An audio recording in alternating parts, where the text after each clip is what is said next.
Direct selling industry का future क्या है, इस बिजनेस की सच्चाई क्या है, लोग इस बिजनेस के बारे में बताने से क्यों कतराते हैं, लोग इस बिजनेस में काम करना क्यों नहीं चाहते हैं, क्यों डायरेक्ट सेलिंग बिजनेस में इतनी नेगेटिविटी है, क्या है इसकी वजह।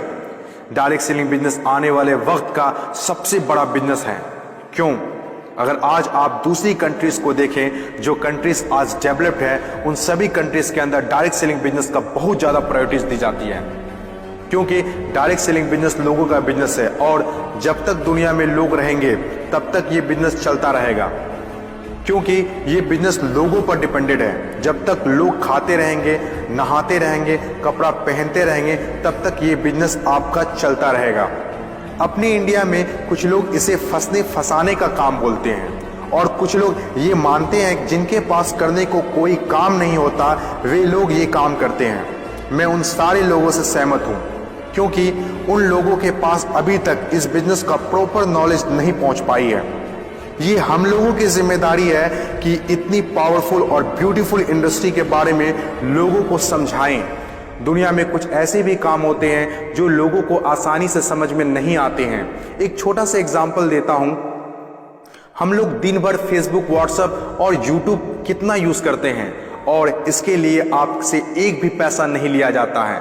तो जरा सोचिए उनकी कमाई कैसे होती होगी, जबकि फेसबुक दुनिया के टॉप 10 बिजनेस में आता है कमाई के मामले में। कुछ लोग सोचते हैं अगर फेसबुक जब हमसे पैसा नहीं लेता है तो कमाता कैसे होगा।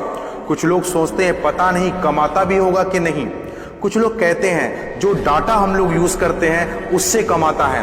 डाटा का पैसा सिम वाले को जाता है, जिसका सिम हम लोग यूज करते हैं, चाहे वो एयरटेल हो या जियो हो। ना तो जानते हैं और ना ही जानना चाहते हैं कि कमाई आखिर कैसे होती है। दोस्तों, सबसे पहले आपके लिए ये जानना जरूरी है कि कोई भी इंडस्ट्री कैसे चलती है और कैसे बनती है। किसी भी नई इंडस्ट्री को चलने के लिए 4 फेज से गुजरना होता है। पहला जो फेज होता है वो होता है नेगेटिव फेज, और आज direct selling industry negative phase में है। ये फेज हर नई इंडस्ट्री को झेलना ही पड़ता है। जब भी मार्केट में नया बिजनेस आता है तो लोग पहले उसे ठीक से समझ नहीं पाते हैं और अनदेखा कर देते हैं, जैसे बैंकिंग सेक्टर के साथ हुआ, इंश्योरेंस सेक्टर के साथ हुआ, टेलीकॉम इंडस्ट्री के साथ हुआ। पहले ना तो लोग बैंक में पैसा जमा करते थे और ना ही इंश्योरेंस लेते थे, क्योंकि इंडस्ट्री नई थी, लोग डरते थे, किसी पर भरोसा नहीं था। लेकिन आज देखिए, यही इंडस्ट्री है जिसके बिना किसी राज्यों की कल्पना करना असंभव है। जब नई नई प्लास्टिक इंडस्ट्री स्टार्ट हुआ तो 95% लोगों ने इनकार कर दिया, ये कहकर कि यह पॉसिबल नहीं है।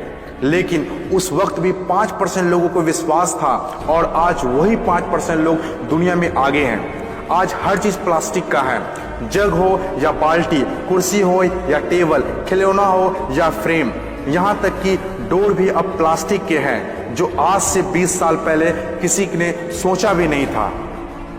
आज direct selling business negative phase में है, इसीलिए इतनी सारी नेगेटिविटी है। और जब ये पॉजिटिव फेज की तरफ बढ़ता जा रहा है, नेगेटिव फेज में होने के बावजूद भी इस इंडस्ट्री ने कई लोगों की जिंदगियां बदल दी। दूसरा जो किसी भी इंडस्ट्री को फेस करना होता है वो दूसरा फेज होता है पॉजिटिव फेज। ये वो टाइम होता है जब लोगों का इंडस्ट्री के ऊपर ट्रस्ट बढ़ने लगता है, क्योंकि वे आसपास में रिजल्ट देख रहे होते हैं। और जो लोग उस वक्त डायरेक्ट सेलिंग बिजनेस में दिलचस्पी नहीं दिखा रहे होते हैं, अनदेखा कर रहे होते हैं, वे रिजल्ट देखने के बाद दिलचस्पी लेने लगते हैं और आपका काफिला और बढ़ने लगता है, रिजल्ट और बढ़ने लगता है, दिलचस्पी और भी लोगों में बढ़ने लगती है, जैसे बैंकिंग इंडस्ट्री और इंश्योरेंस इंडस्ट्री के साथ हुआ था।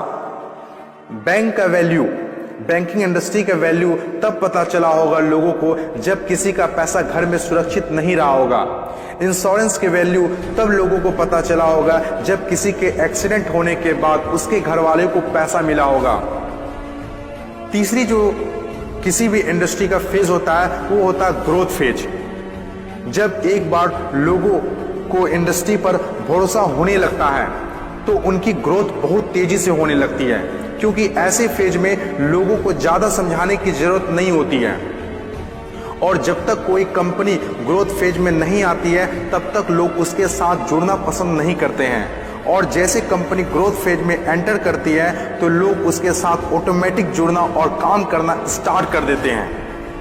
चौथी और आखिरी फेज, हर इंडस्ट्री को इससे गुजरना ही होता है, कंपटीशन फेज। हर एक इंडस्ट्री के अंदर एक वक्त ऐसा आता है जब कंपटीशन बढ़ने लगता है। इंडस्ट्री और कंपनीज की ग्रोथ को देखकर ज्यादातर लोग कंपनी के साथ जुड़ना और काम करना शुरू कर देते हैं। ज्यादातर लोग ज्यादा प्रॉफिट के चक्कर में कंपटीशन होने लगता है, फिर चाहे कोई सेक्टर हो, बैंकिंग सेक्टर हो, टेलीकॉम सेक्टर हो या ऑनलाइन शॉपिंग हो। आज के टाइम पर हर सेक्टर में हाई लेवल कंपटीशन है। ये टाइम हम सब के लिए बेस्ट टाइम है इस इंडस्ट्री को जानने के लिए, समझने के लिए और इसे करने के लिए। According to FICCI, direct selling industry का मार्केट साइज 6000 करोड़ आंका गया है। आज तक जितना हुआ है उसको देखते हुए फिक्की ने डिक्लेयर किया है कि डायरेक्ट सेलिंग बिजनेस 2020 से 25 तक 645 अरब तक की हो जाएगी। आपको इस बात को जानना बहुत जरूरी है कि अमेरिका, ऑस्ट्रेलिया, चीन, जापान, कोरिया और सिंगापुर जैसे बहुत बड़ी बड़ी डेवलप्ड कंट्रीज ने डायरेक्ट सेलिंग बिजनेस को बहुत हद तक अपना लिया है और वहाँ के सिटीजन भी बहुत जागरूक हैं। बदलाव के बिना तरक्की नहीं की जा सकती है और जो लोग अपने सोचने का तरीका नहीं बदल पाते हैं वे लोग अपनी जिंदगी में कुछ भी नहीं बदल पाते हैं। नोकिया, कोडेक जैसी बड़ी बड़ी कंपनियां चलाने वाले लोग भी अपने सोचने का तरीका नहीं बदल पाए, इसीलिए अपनी शानदार शुरुआत के बाद भी वो वक्त के साथ इतिहास के हिस्सा बन गए। इन तमाम बातों में से मैं एक बात बताना चाहता हूँ, बदलाव ही प्रकृति का नियम है। बदलना तो तय है, जो वक्त से पहले बदल गया उनकी जिंदगी बदल गई और जिसे वक्त ने बदल दिया उनकी भी जिंदगी बदल गई। फर्क साफ है, अगर वक्त के साथ बदल गए तो ठीक, वरना वक्त ने बदला तो बहुत तकलीफ होगी।